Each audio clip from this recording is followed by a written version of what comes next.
आज इलेक्ट्रोस्टैटिक का देखेंगे। ये पिछला वीडियो में इतना रह गया था कि देखो ये चार्जेस, इसके बेस पे हमें अगला वाला कंसेप्ट करने है, कंसेप्ट ऑफ पोटेंशियल करने का इसके बाद वाला। इसके लिए ये इक्वेशन का ज़रूरत पड़ेगा। देखो ये क्या है, ये पोटेंशियल एनर्जी क्या है, अरे internal energy, you is the internal, you क्या है एक बार देख लेते हैं। Total potential energy between, potential energy है ये, पोटेंशियल एनर्जी किसके बीच में का पोटेंशियल एनर्जी, देखिए Q1 है और ये Q2 है। ये दोनों के बीच का डिस्टेंस कितना है, R है। ये दोनों के बीच का जो पोटेंशियल एनर्जी है वो ये है, ठीक है। Q1 और Q2 के बीच का जो पोटेंशियल एनर्जी ये है, ठीक है। इतना बता दिए हैं।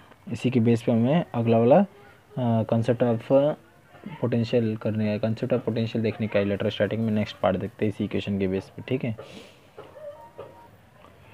अभी इलेक्ट्रोस्टैटिक में देखेंगे concept of potential, concept of potential देखेंगे अभी इसमें। कंसेप्ट ऑफ पोटेंशियल, इसमें क्या दिया हुआ है कि equation of potential energy of two particles के, देखो equation of potential energy of a two particle potential energy of a two particle system at a distance of r, distance r, ठीक है। देखो ये बताया ना, इसके पिछले वीडियो में थोड़ा सा बताया था। Q1 है, देखो ये Q2 है, ठीक है। ये दोनों के बीच में डिस्टेंस, ये दोनों बीच का डिस्टेंस R है, और ये दोनों के बीच का जो भी पोटेंशियल एनर्जी है उसी को हम लोग फाइंड किए थे। उसका इक्वेशन कैसे था, ये दोनों बीच का, ये दोनों के बीच का, ये दोनों चार्ज हैं, उसके बीच में डिस्टेंस इतना R है। ये दोनों के बीच का क्या होता है, पोटेंशियल एनर्जी। ये पिछले वीडियो में हमने फाइंड किया था, इक्वेशन क्या था, U equals to 1/4 epsilon not R into Q1 into Q2 upon R। ये वाला R इधर नहीं है, ठीक है, इधर लिख देते हैं, ठीक है। ये इक्वेशन हमें मिला था। ये क्या था, पोटेंशियल दोनों के बीच का, दोनों चार्जेस के बीच का पोटेंशियल ये है, ठीक है। दोनों के बीच का पोटेंशियल हमने निकाला था। अब आगे देखते हैं कि अब इसको हम लोग ऐसा भी तो लिख सकते हैं, इस वाले चार्जेस को हम लोग, एक जो Q1 है इसको ऐसे लिख सकते हैं, देखो ब्रैकेट में Q1 अपॉन 4 एप्सिलॉन नॉट, ये R को अंदर ले लिए, R इधर हो गया, इंटू Q2, ठीक है। इतना लिख सकते हैं हम लोग। इतना देखते हैं, इसी हमने इसमें क्या किया, इस इक्वेशन में कि अरेंजमेंट किया, बस खाली Q को बाहर रखे हैं और इसको R को, Q1 को और R को अंदर ले लिए हैं, सिर्फ अरेंजमेंट किए हैं। और हमने क्या जानता, हम क्या जानते हैं, we know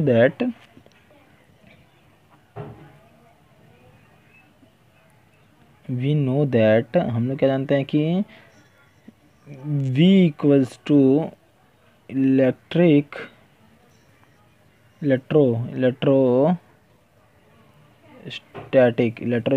potential.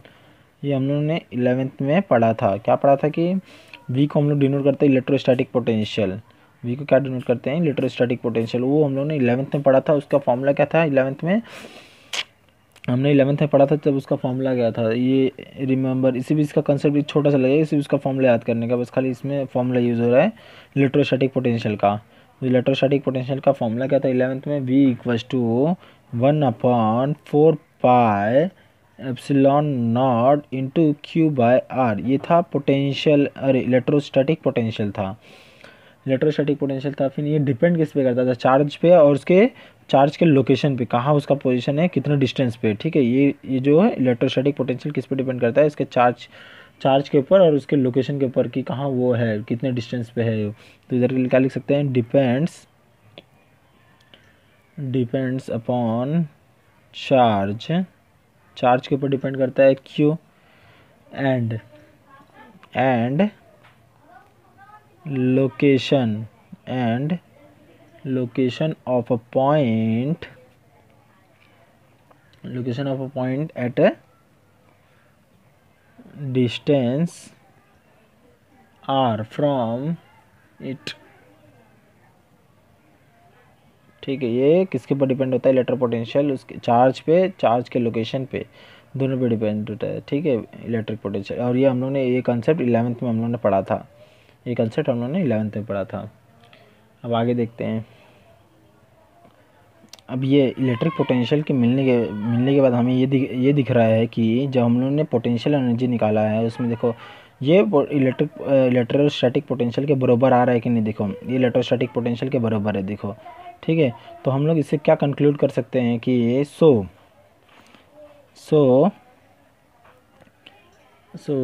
U equals to V1 Q2 equals to V2 Q1।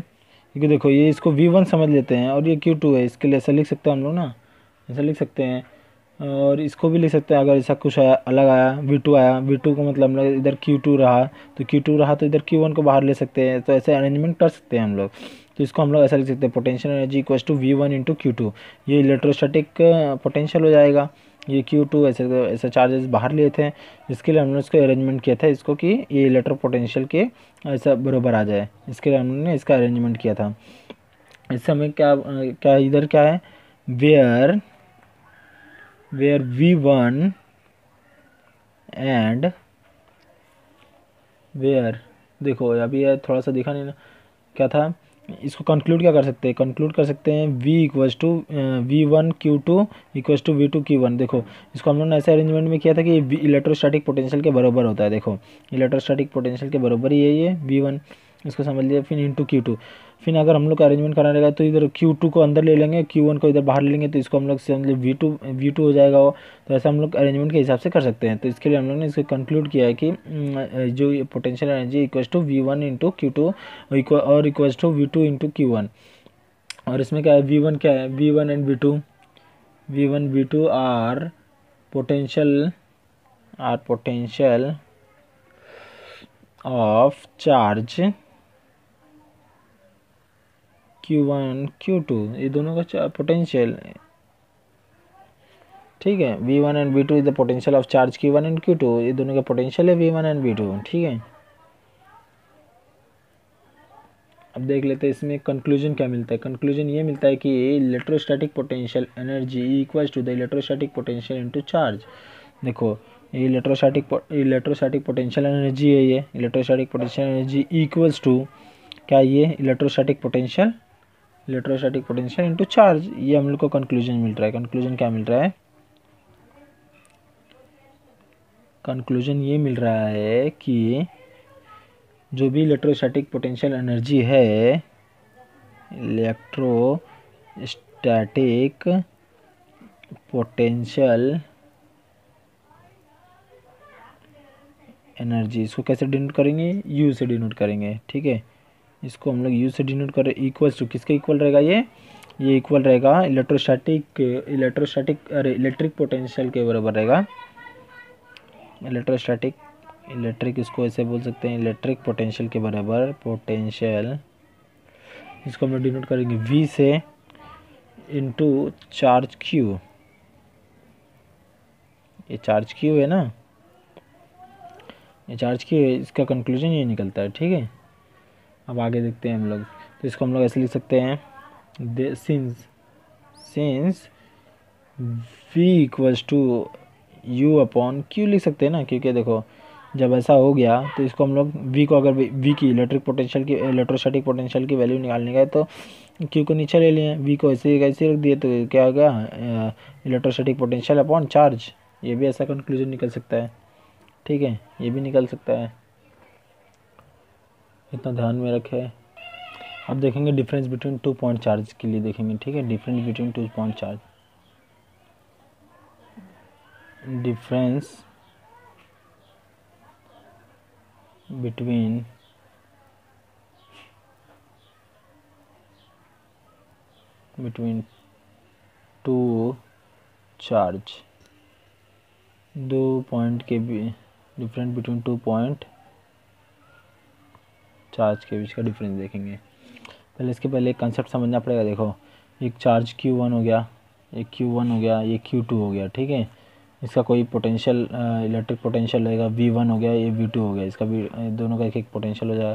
फिर इसका कुछ पोटेंशियल एनर्जी होएगा फिर इसका भी कुछ पोटेंशियल एनर्जी होएगा, ठीक है। तो ये दोनों के बीच का डिफरेंस निकालने का है, ये दोनों के बीच का और ये दोनों के बीच का डिफरेंस निकालने का अपने को। तो वही इसमें लिखा है डिफरेंस बिटवीन 2 पॉइंट चार्ज, दोनों के बीच का डिफरेंस निकालेंगे अभी हम लोग। डिफरेंस बिटवीन 2 पॉइंट चार्जेस ना, डिफरेंस बिटवीन 2 पॉइंट चार्जेस कैसे लिखेंगे। देखो हम लोग को पिछला जो फॉर्मूला मिला था, क्या मिला था, U equals to V into Q मिला था, ठीक है। इसको हम लोग ऐसे भी लिख सकते हैं। अब इसके बदले लिख सकते हैं, देखो V का क्या लिख सकते हैं, V का पोटेंशियल डिफरेंस क्या लिख सकते हैं, V2 minus V1 into Q लिख सकते हैं। और ये क्या है, ये पोटेंशियल एनर्जी है। इसका डिफरेंस कैसे लिखेंगे, पोटेंशियल एनर्जी का U2 माइनस U1, ठीक है। इसका जैसा पोटेंशियल एनर्जी लिख सकते हैं, difference in potential energy, difference in potential, ये डिफरेंस इन पोटेंशियल है, डिफरेंस इन पोटेंशियल एनर्जी है। फिर इसको हम लोग एक और फार्मूला मिला था अपने को, क्या मिला था कि V equals to U upon Q, इसको ऐसा भी लिख सकते हैं। तो इसको हम लोग ऐसा लिखेंगे, ये हो गया V2 minus V1 into equals to U2 minus U1 upon Q, ठीक है। ऐसा तो लिख सकते हैं ना, क्यू को इधर लेके आ सकते हैं। लेकिन अभी क्या हो गया, डिफरेंस इन पोटेंशियल एनर्जी। तो डिफरेंस इन पोटेंशियल एनर्जी हमको मालूम है कि वो एक वर्क डन होता है, डिफरेंस इन पोटेंशियल एनर्जी वो वर्क डन होता है। तो इसको हम लोग वर्क डन लिख सकते हैं, ठीक है। इसको हम लोग कैसे लिख सकते हैं, डी वर्क डन लिख सकते हैं, इसको इक्वल्स टू क्यू लिख सकते हैं। तो इसको क्या लिख सकते हैं ऐसे, work done per unit charge to move the charge, कितना वर्क डन लगेगा, work done per unit charge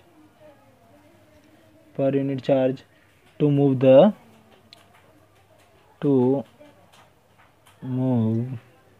the charge, कितना वर्क डन लगेगा चार्ज को मूव होने के लिए। देखो ये पर यूनिट चार्ज, इसको जो डिनोमिनेटर में होता है उसको पर यूनिट चार्ज बोलते हैं, per unit charge.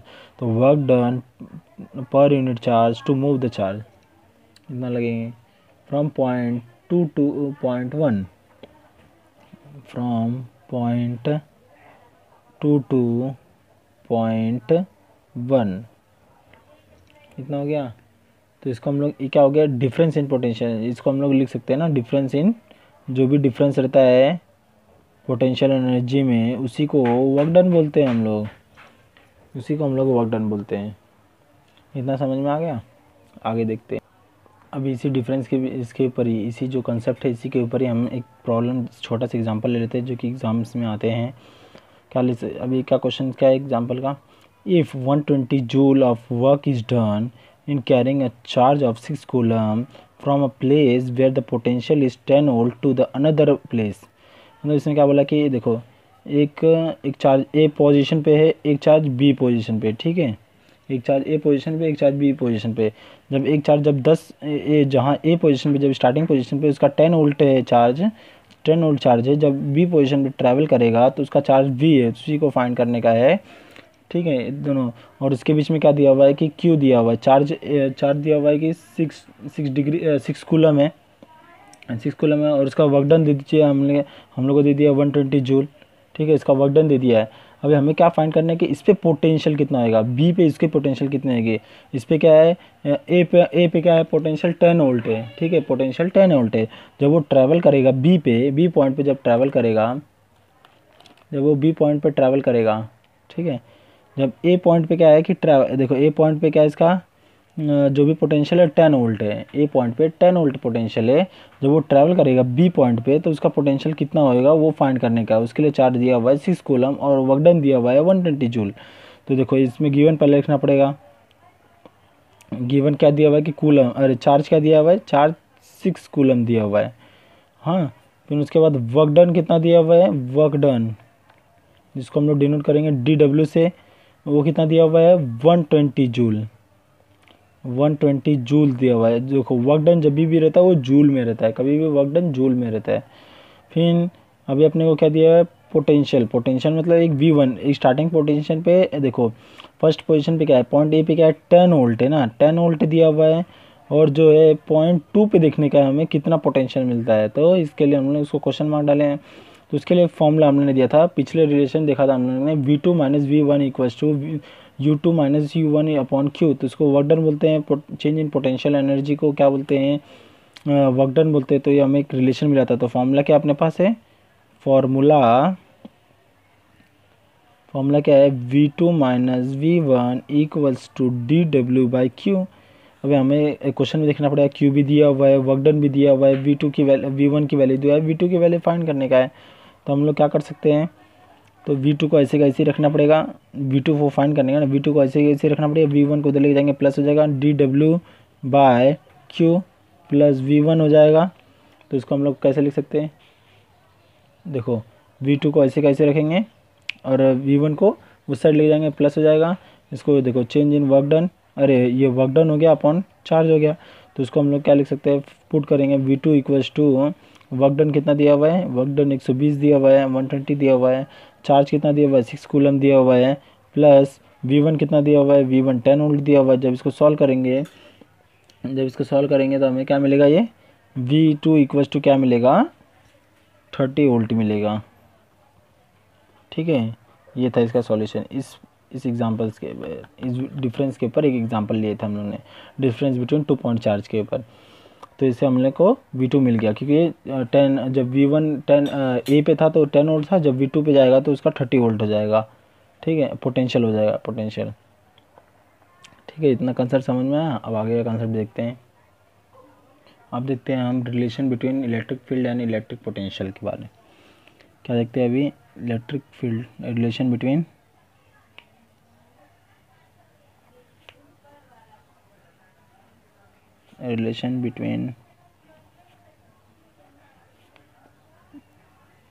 Electric field and electric potential.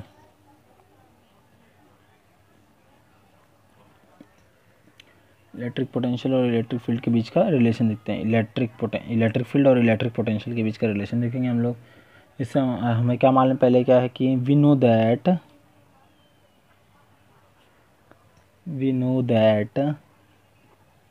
जो वर्क डन होता है, work done equals to force into displacement. तो हमें मालूम है, ये हमें मालूम है, जिसमें कि नेगेटिव साइन क्या इंडिकेट कर रहा है, नेगेटिव साइन इंडिकेट क्या कर रहा है कि negative sign show that we are moving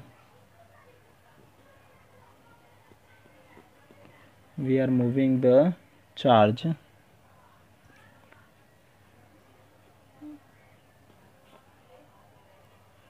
against force। हमें ये तो मालूम है ना कि जो वर्क डन होता है फोर्स इनटू डिस्प्लेसमेंट होता है। और ये नेगेटिव साइन किस लिए है, कि नेगेटिव साइन क्या बताता है, negative sign show that we are moving the charge against the force. जो फोर्स के अगेंस्ट हम चार्ज को मूव कर रहे हैं वो बता रहा है नेगेटिव साइन। तो इससे हमें क्या पता चलता है, so dW work done equals to potential. ठीक है, इतना देखते हैं। ये बताता है कि जितना वर्क डन रहेगा उतना ही जितना पोटेंशियल रहेगा उतना वर्क डन होता है। इसके लिए बताया ये dW इक्वल्स टू dV। अगर जितना उसके पास पोटेंशियल रहेगा उतना ही वो वर्क कर सकता है, जितनी उसके पास शक्ति रहेगी उतना ही काम कर सकता है। ऐसा ही इसके अंदर दिया हुआ है कि जितना पोटेंशियल रहेगा उतना ही वो वर्क डन कर सकता है। तो इसमें रिलेशन में दिया है। तो ये हमको क्या मालूम है कि वर्क डन क्या है, हमें तो मालूम है कि वर्क डन क्या है, फोर्स इंटू डिस्प्लेसमेंट होता है। फोर्स इंटू डिस्प्लेसमेंट दिया हुआ है और इंटू dV। ठीक है, इतना हमको मालूम है। जितना उसके पास पोटेंशियल रहेगा उतना ही वर्क डन करेगा। और वो वर्क डन क्या है, फोर्स इंटू डिस्प्लेसमेंट। इसके लिए हमने फोर्स इंटू डिस्प्लेसमेंट लिखा इक्वल्स टू dV। ठीक है, अब इसको हम लोग ऐसा भी ले सकते हैं, minus E into D X equals to dV। अब ये हम लोग ने ई क्यों लिखा, क्योंकि इलेक्ट्रिक फील्ड इंटेंसिटी में जितनी इसकी इलेक्ट्रिक फील्ड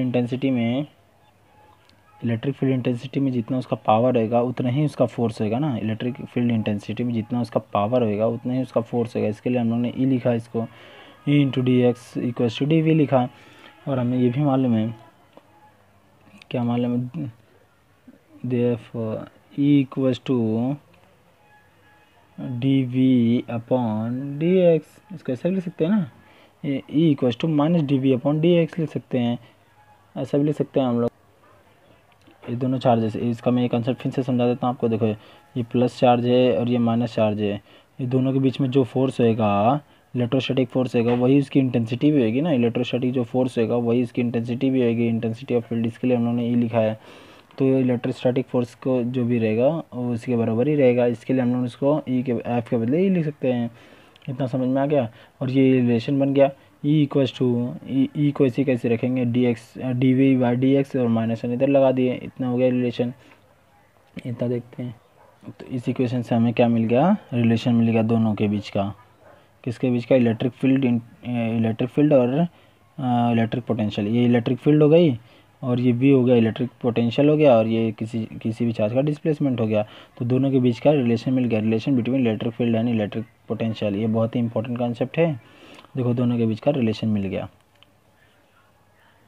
इसमें देख लेते हैं कि ये देखो पॉइंट ओरिजिन पे एक क्यू चार्ज है, एक चार्ज इधर है और एक समझ लो इधर एक इन्फिनिटी पे एक चार्ज है, इन्फिनिटी डिस्टेंस पे एक चार्ज है। वो आता है इस पे, इस एम पॉइंट पे आता है चार्ज, और एम पॉइंट पे आने के बाद वो वर्क डन परफॉर्म करता है एट कितना परफॉर्म करता है, D x work done perform करता है, जो कि मूव करता है टुवर्ड एथ लग जाने के लिए, ठीक है।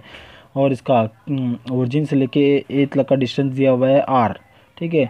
और ये ओरिजिन से लेके जहाँ से इन्फिनाइट से आता है, इन्फिनाइट से जो चार्ज आता है पॉइंट एम पे, उधर तक का डिस्टेंस दिया हुआ है एक्स, क्योंकि वो इन्फिनाइट से जो चार्ज है वो इन्फिनाइट डिस्टेंस से आता है एम पे, एम पॉइंट पे आता है। फिर एम पॉइंट पे वो कुछ वर्क डन करता है, डी एक्स से वर्क डन करता है, जो कि मूव करता है फॉरवर्ड ए पॉइंट तक, ठीक है। तो वही दिया है। तो ओरिजिन से लेके ए तक का पॉइंट का डिस्टेंस कितना आर है, और ओरिजिन से लेके एम के पॉइंट तक का डिस्टेंस एक्स है, इतना हमको मालूम पड़ गया।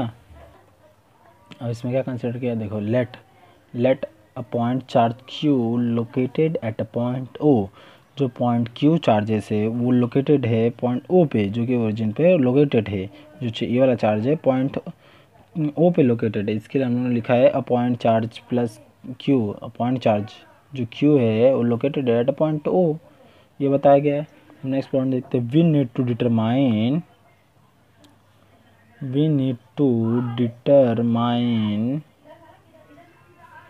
The potential. अब सेकंड क्या है, we need to determine the potential at point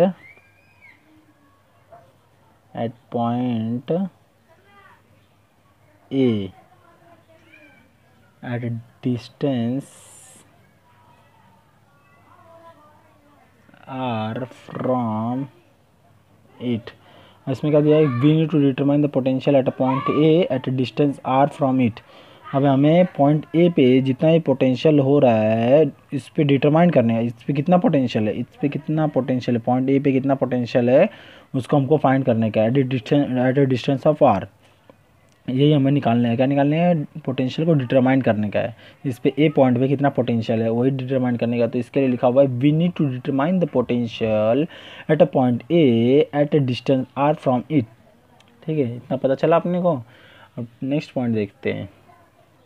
अब थर्ड पॉइंट देख लेते हैं। इसमें क्या है कि थर्ड पॉइंट क्या बताना चाहता है कि इलेक्ट्रिक पोटेंशियल, जो भी इलेक्ट्रिक पोटेंशियल है, इलेक्ट्रिक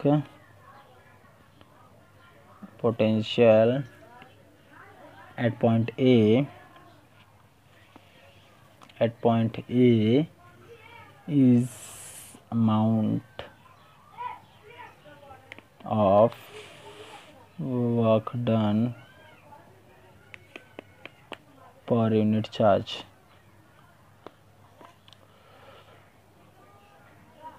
क्या बता रहा है कि electric potential at a point A is the amount of work done per unit charge. देखो ये पोटेंशियल है, पॉइंट देखो ए पॉइंट पे ये पोटेंशियल क्या रहेगा कि वर्क डन रहेगा पर यूनिट चार्ज के, यही बताने की कोशिश करता है इसमें। जो भी पोटेंशियल रहेगा ए पे वो क्या रहेगा कि work done per unit charge रहेगा। ठीक है, ये बता रहा है इसमें कि electric potential at a point A is amount of work done per unit charge. ये फॉर्मूले से अपने को पता है कि हमें को पता है कि dW/Q। ये पिछले रिलेशन में हम लोग ने देखा था, हमने। अब आगे देखते हैं कि अब फोर्थ पॉइंट का देखते हैं अभी अपन कि जो भी m है, जो ये वाला m है, ये वाला जो m है, ये वाला देखो, ये वाला m जो है ना, उसका क्या मतलब, वो क्या है, तो m be the point with the intermediate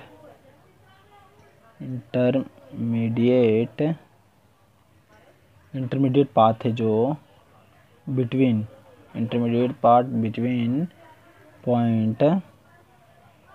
point A and infinity। ठीक है, ये क्या है कि जो भी इंटरमीडिएट पाथ है ये दोनों का, ए और इन्फिनिटी के बीच का जो इंटरमीडिएट पाथ है उसी को m बोला है। ठीक है, उसके बीच का जो है देखो m है, इधर से भी, इधर से और इधर से, दोनों के बीच का इंटरमीडिएट पाथ है वो, दोनों के बीच का रास्ता है वो, इंटरमीडिएट पाथ है वो। देयरफॉर जो कि ओ एम है इक्वल्स टू एक्स है। देखो ओ एम के बीच का जो पाथ है वो एक्स है, और जो ये देखो ये है क्या, इंटरमीडिएट पाथ है जो एम है, इसका इन्फिनिटी और ए के बीच का इन्फिनिटी और ए का इंटरमीडिएट पाथ है। अब क्या है, here amount of work done is given by,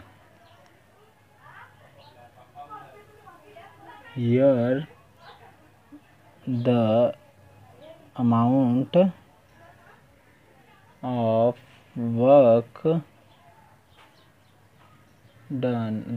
work done is given by, क्या बताता है अमाउंट ऑफ वर्क डन, इसीलिए बताता है ये dW equals to minus force into dx, force into displacement बताता है ये। अब हम देखें कि इस m पे कितना इलेक्ट्रोस्टैटिक फोर्स है, तो इलेक्ट्रोस्टैटिक फोर्स कितना है इस m पे, the electrostatic force at m पे कितना इलेक्ट्रोस्टैटिक फोर्स है, तो हमें उसे पहचान सकते हैं, इसको कैसे लिख सकते हैं इसको, F equals to 1/4πε0 into Q upon x square क्यों, क्योंकि मतलब ये दोनों के बीच का डिस्टेंस ओ एम का बीच का डिस्टेंस क्या है, x है, x तो इसके लिए x को स्क्वायर ले लिए, दोनों के बीच का डिस्टेंस का स्क्वायर लेते हैं कभी भी, ये होता है इलेक्ट्रोस्टैटिक फोर्स एट m के ऊपर इलेक्ट्रोस्टैटिक फोर्स इतना लगेगा। तो टोटल वर्क डन कितना होता है वो हमें फाइंड करने का है, total work done by charge from infinity to A. अब ये क्या फाइंड करना है अपने को, टोटल वर्क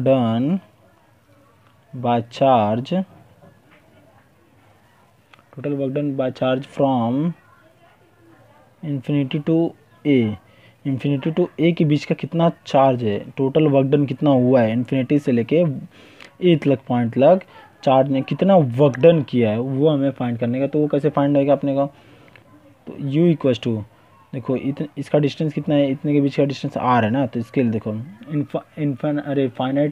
डेफिनाइट इंटीग्रल लेंगे, डेफिनाइट इंटीग्रल में लिमिट्स होते हैं।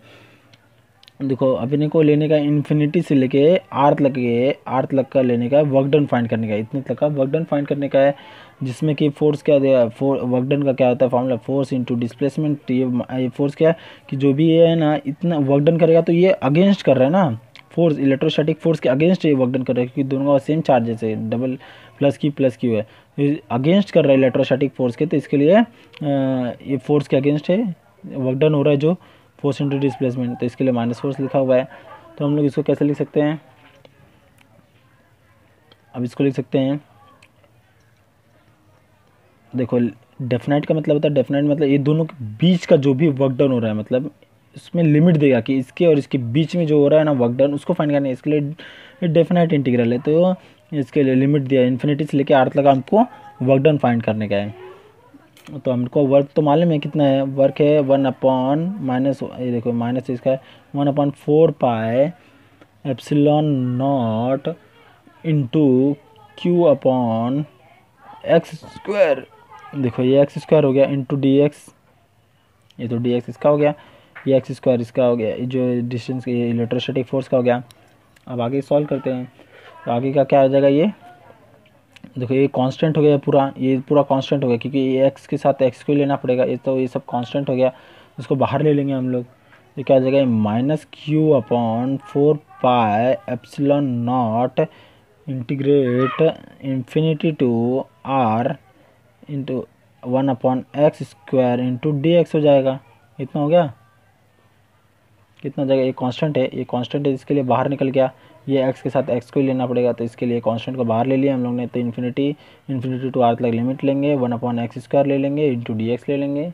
आगे देखते हैं, अब इसको सॉल्व करेंगे हम लोग, इसको सॉल्व करेंगे तो क्या हो जाएगा ये, अब इंटीग्रेशन तो आपको सॉल्व करना आता ही है, 4 पाई एप्सिलॉन नॉट, इंटीग्रेशन जब सॉल्व करेंगे तो क्या हो जाएगा, ये देखो ये फॉर्मूला हो गया अपने को पता है इतना कि देखो एक्स रेस टू एन का इंटू डी एक्स, इसका हमको इंटीग्रेशन फाइंड करने का, तो इसका क्या आ जाएगा, X raise to N plus 1 हो जाता है अपॉन एन प्लस 1 हो जाता है प्लस कांस्टेंट हो जाता है, लेकिन इसमें डेफिनेट इंटीग्रल है तो लिमिट दिया हुआ तो इसमें कांस्टेंट नहीं आएगा, तो इसको क्या लिख सकते हैं, ये अपना एक्स है समझ लो, तो ये एक्स को क्या लिख सकते हैं हम लोग,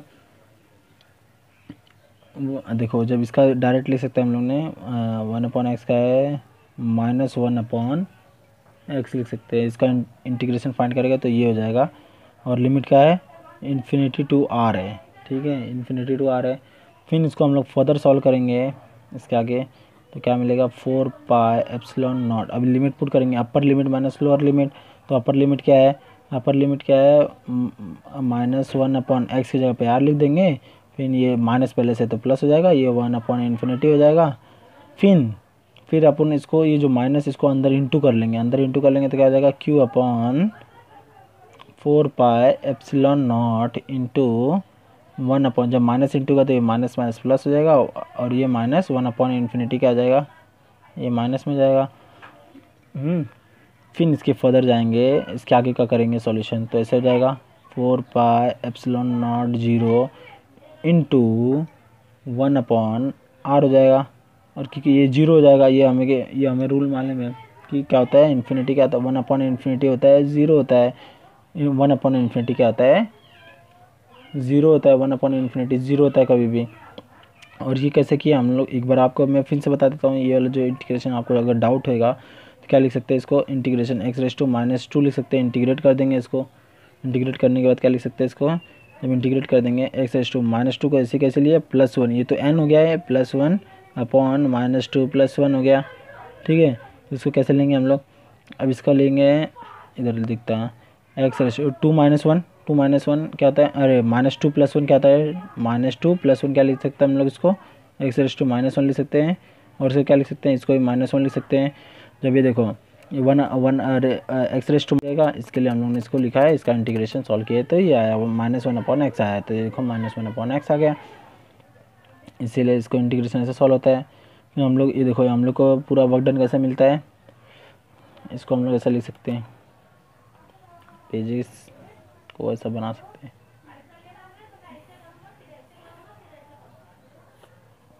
इसको हम लोग ऐसे लिख सकते हैं ना, देखो ये क्या हो गया वर्क डन हो जाएगा, अपने पास क्या मिल जाएगा वर्क डन इक्वल्स टू क्या मिल जाएगा अपने को, ये वाला q अपॉन 4 पाई q अपॉन, इधर लिख सकते हैं हम लोग क्या लिख सकते हैं, अभी इसको work done 4 upon pi epsilon not लिख सकते हैं इंटू 1 अपॉन आर, इधर लिख सकते हैं, ऐसे लिख सकते हैं ना, क्योंकि 1 अपॉन इन्फिनिटी क्या हो गया 0 हो गया, क्या हो गया 1 अपॉन इन्फिनिटी, देखो ये 1 अपॉन इन्फिनिटी क्या हो गया, ये 1 अपॉन इन्फिनिटी क्या हो गया 0 हो गया, तो इसके लिए हम लोग को ये मिला वर्क डन, ये वर्क डन हो गया अपने को, इसको रख ले, ये वर्क डन हो गया अपना। अब आगे का देखते हैं, अब इसका पता चल रहा है कि this is the electric potential at A due to charge Q, तो क्या होता है V = W, हम लोग ने रिलेशन देखा था पहले, पोटेंशियल जितना पोटेंशियल रहेगा उतना वर्क डन करेगा, तो लेकिन इसका लिए जो कि पोटेंशियल है Q by 4 pi epsilon not R रहता है, तो ये तो अपने पास ये क्या हो जाएगा, ये कांस्टेंट हो जाता है, ये कांस्टेंट हो जाता है, तो इसके बदले जो आर होता है वो आर इन्वर्सली प्रोपोर्शनल होता है इलेक्ट्रिक पोटेंशियल के। क्या होता है, आर इलेक्ट्रिक पोटेंशियल होता है, क्योंकि देखो ये क्यू बाय 4πε0 कांस्टेंट होता है। और हमें क्या फाइंड करने का है, एट इन्फिनिटी पे पोटेंशियल कितना होता है, एट इन्फिनिटी पे पोटेंशियल कितना होता है, पोटेंशियल कितना होता है। तो हमें देखो पोटेंशियल क्या आ जाएगा, क्यू तो कांस्टेंट होता है 4πε0, और डिस्टेंस क्या दिया हुआ है, इन्फिनिटी दिया हुआ है, इन्फिनिटी दिया हुआ है। जब इन्फिनिटी पे कुछ भी, इन्फिनिटी से कुछ भी इंटू होएगा तो जीरो ही होता है, इन्फिनिटी से कुछ भी इंटू होएगा तो इन्फिनिटी होता है ना, इन्फिनिटी से कुछ भी इंटू होएगा तो इन्फिनिटी होएगा। तो क्या हो जाएगा, ये क्यू बाय इन्फिनिटी होता है। जब क्यू बाय इन्फिनिटी हो जाता है तो वन बाय इन्फिनिटी क्या होता है, जीरो होता है। तो इधर पोटेंशियल एनर्जी एट इन्फिनिटी पे पोटेंशियल इलेक्ट्रिक पोटेंशियल क्या होता है, जीरो होता है। एट इन्फिनिटी पे इलेक्ट्रिक पोटेंशियल जीरो होता है। अगर वीडियो अच्छी लगी तो लाइक शेयर एंड सब्सक्राइब करें।